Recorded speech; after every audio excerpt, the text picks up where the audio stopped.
আটকের মুহূর্তে পুলিশের একজন সদস্য কানে ফিসফিস করে বললেন, এই সরকারকে হটান। এমনই বিস্ফোরক দাবি করেছেন ভারতের বিরোধী দলীয় নেতা রাহুল গান্ধী। তার এই বক্তব্য ঘিরে শুরু হয়েছে নতুন রাজনৈতিক বিতর্ক।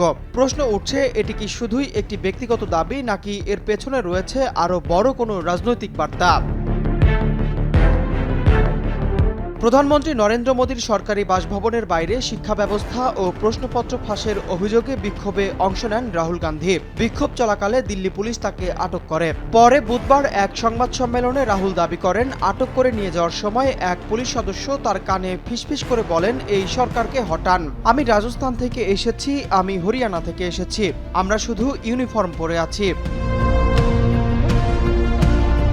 রাহুল গান্ধীর ভাষ্য, পুলিশের অনেক সদস্যই সরকারের বিভিন্ন কর্মকাণ্ডে অসন্তুষ্ট হলেও চাকরির কারণে প্রকাশ্যে কিছু বলতে পারেন না। তাদের উপর ঊর্ধ্বতন কর্মকর্তাদের নির্দেশ মেনে দায়িত্ব পালন করতে হয়। তবে তিনি দাবি করেন, দেশের বর্তমান পরিস্থিতি সম্পর্কে পুলিশ সদস্যরাও সচেতন এবং অনেকেই নীরবে ক্ষোভ প্রকাশ করছেন।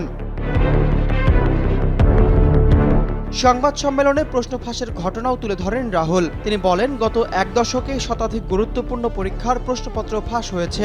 এতে কোটি কোটি শিক্ষার্থীর ভবিষ্যৎ অনিশ্চয়তার মুখে পড়েছে বলে অভিযোগ করেন তিনি। তার দাবি, শিক্ষা ব্যবস্থার এই সংকটের জন্য সরকারকে জবাবদিহি করতে হবে। অন্যদিকে রাহুল গান্ধীর এই বক্তব্য নিয়ে এখনো সরকার বা দিল্লি পুলিশের পক্ষ থেকে আনুষ্ঠানিক কোনো প্রতিক্রিয়া পাওয়া যায়নি।